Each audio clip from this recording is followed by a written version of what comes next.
Hello lovely people, welcome to Nishok vlog. और मैं नीलम आपका स्वागत करती हूँ मेरे चैनल पर। ये व्लॉग जैसे कि आप लोगों को मालूम ही है कि मैं शायद कंटिन्यू ही कर रही हूँ ये व्लॉग।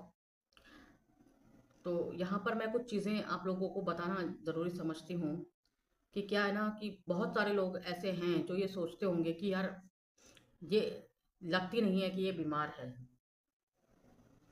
ना। तो ऐसा नहीं है। मेरी बीमारी देखो अलग किस्म की है। मेरी बीमारी ऐसी है कि जो पकड़ में नहीं आ रही। ठीक है, डॉक्टरों के पकड़ में नहीं आ रही मेरी बीमारी। और अब मैंने सच बताऊं तो कई सालों से डॉक्टर के पास जाना बंद कर दिया है। बहुत टाइम हो चुका है मुझे, मैं डॉक्टर के पास नहीं गई हूँ। और मेरे हस्बैंड जो है बोलते हैं कभी कभी, लेकिन मैं नहीं जाती हूँ। क्योंकि मुझे लगता है कि देखो, मैं समझती हूँ कि मैं भगवान को सिर्फ इतना बोलती हूँ कि जो आपने किया है उसे अगर आपको ही वापस लेना है तो आप वापस लो। ठीक है, नहीं तो ये शायद मुझे झेलने के लिए ही हो रहा है, या फिर ये शायद कुछ किसी चीज की वजह से ही तो हो रहा है। हर चीज किसी ना किसी कारण की वजह से होती है, बिना कारण तो कोई चीज दुनिया में होता ही नहीं है ना। तो मेरा शरीर का पता है क्या है, मेरे शरीर का आप लोग सोच नहीं सकते हो कि मेरी तबीयत इस तरह की खराब है कि मेरी कभी कभी जब मैं इस तरह लेटी होती हूँ ना, रात को ऐसे सोती हूँ, तो मेरे कान से खून निकलने लगता है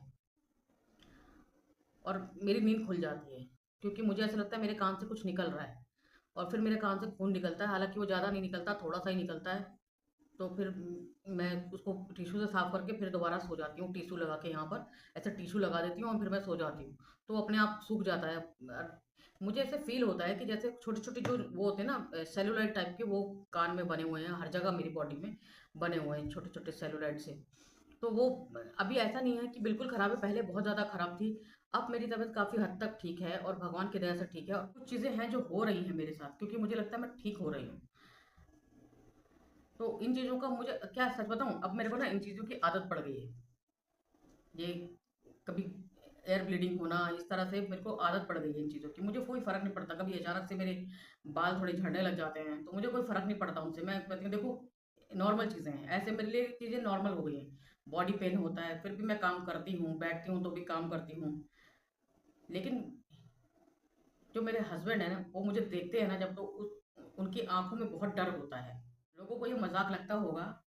तो देखो यार, किसी का हम कुछ कर नहीं सकते, जिसको लगता होगा किसी को नहीं लगता होगा। पर मुझे, मैं पता है क्या, एक होता है अंदर से आवाज आना, कि अंदर से इंसान की आवाज आती है कि उसको क्या बीमारी है या खतरनाक बीमारी है। देखो, मुझे बीमारी कुछ भी नहीं है और मुझे बीमारी बहुत कुछ है। क्योंकि डॉक्टर्स की रिपोर्ट में, ब्लड टेस्ट में तो कुछ भी नहीं आता मेरा। ठीक है, और नॉर्मली जो है वैसे मेरा जो शरीर ऐसा हो जाता है कि थोड़ा सा खड़े हो जाओ, थोड़ा सा ऐसे बैठ भी लो तो भी प्रॉब्लम है। तो मुझे आदत से ज़्यादा टाइम थोड़ा लेटना ही पड़ता है, वो मेरे हस्बैंड को भी पता है। तो मेरे हस्बैंड का क्या है, उनको गुस्सा अपने माँ बाप पे आता है, क्योंकि उनको कहीं ना कहीं लगता है कि ये उनके कारस्तानी है। उन्हें लगता है कि ये मुझे निकालने के लिए मेरे हस्बैंड की ज़िंदगी से वो पूजा पाठ करवा रहे हैं, क्योंकि उन्होंने पहले भी कराई थी।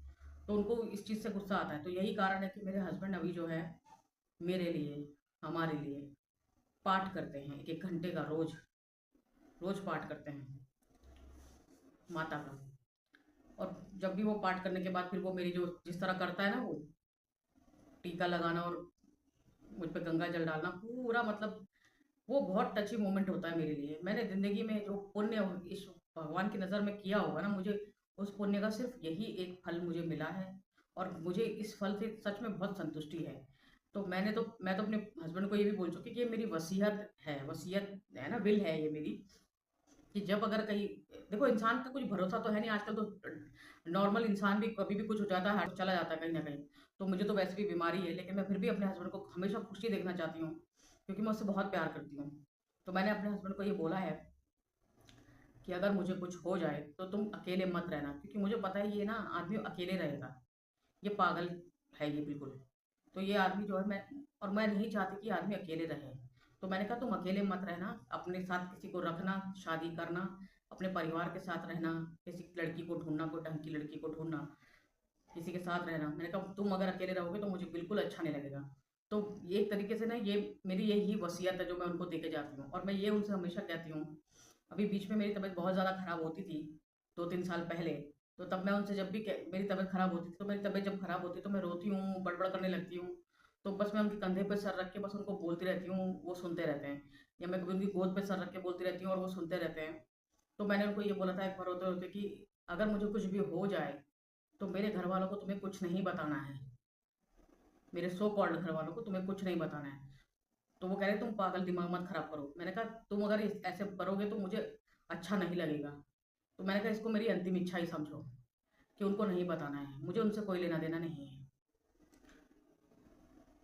तो देखो, मुझे नहीं पता, जीवन मृत्यु भगवान के हाथ में होता है। और मेरे पति मुझे फोर्स करते हैं, और मैं खुद भी पूजा पाठ करती हूँ, लेकिन वो मुझे फोर्स करते हैं कि तुम महामृत्युंजय सुना करो, दुर्गा कवच सुना करो। तो मैं सुनती हूँ, उनके कहने के लिए, उनके लिए भी करती हूँ, अपने लिए भी करती हूँ। तो मुझे कहते हैं जब भी मेरी तबीयत खराब होती है। और मैं एक बात आपको बताऊं, ये बहुत ताज्जुब और आश्चर्य की बात है कि जब मेरी तबीयत ज़्यादा खराब होती है और मैं कभी हनुमान हनुमान बाहुक या हनुमान चालीसा या दुर्गा कवच और शिव तांडव या शिव महामृत्युंजय सुनती हूँ, तो मेरी तबीयत ठीक हो जाती है। पता नहीं क्या बात है, पर ऐसा होता है मेरे साथ। और देखो, मुझे ऐसा लगता है कि मैं ठीक हो रही हूँ, लेकिन मैं फिर भी, एक होता है ना, जब भी मैं अपने पति को कुछ ऐसी बातें बोलती हूँ तो वो कहते हैं बकवास मत करो। तो मैं ये बोलती हूँ तुम मुझे बोलने मत दिया करो। हैं, मैं बिना बोले निकल चली जाऊँ, मतलब तुम ये चाहते हो। मैंने कहा एटलीस्ट अगले की सुन लिया करो कि उसको बोलना क्या है। तो कहते हैं ठीक है, बोलो बोलो बोलो। मतलब उसको दुख होता है, लेकिन यार मुझे तो अपना देखना पड़ेगा ना, मुझे तो अपने मन की बातें उसे बोलनी ही पड़ेंगी। मुझे हालांकि मुझे मेरे पति में बहुत लोगों ने कहा है कि मेरी उम्र बहुत लंबी है, लेकिन जिंदगी का कोई भरोसा नहीं। जब कभी मेरी तबीयत उस तरह की, उस लेवल की खराब होती है, तो लगता है आज ही गई, ऐसा लगता है। इसलिए मैं आप लोगों के साथ ये शेयर कर रही हूँ। तो वो मोमेंट बहुत अजीब होते हैं, लेकिन मुझे पता है कि शायद भगवान ने मेरे जीवन में मुझे ऐसी सांसें दी हैं अभी, कि अभी मुझे बहुत अच्छे दिन देखने हैं। तो शायद मैं वो दिन देखूंगी, ऐसी मैं उम्मीद करती हूँ। क्योंकि अब मन ऐसा खुश रहता है, पता नहीं क्यों रहता है। तो किस वजह से खुश है पता नहीं। अगर मेरी जिंदगी में ऐसा कोई मिरेकल होता है तो मैं आप लोगों को जरूर बताऊंगी कि मेरा मन आजकल क्यों खुश है। मैंने सच बताऊं, डेट भी नोट कर रखी है कि जब से मेरा मन खुश होना शुरू हुआ है, बिना मतलब कोई टेंशन नहीं, कुछ नहीं, पता नहीं क्यों किस बात की खुशी है। ना तो मेरी कोई लॉटरी निकली है, ना तो मेरा वीडियो कोई वायरल हुआ है, ना तो मेरा चैनल अच्छा जा रहा है, ना मेरी कमाई यूट्यूब से शुरू हुई है।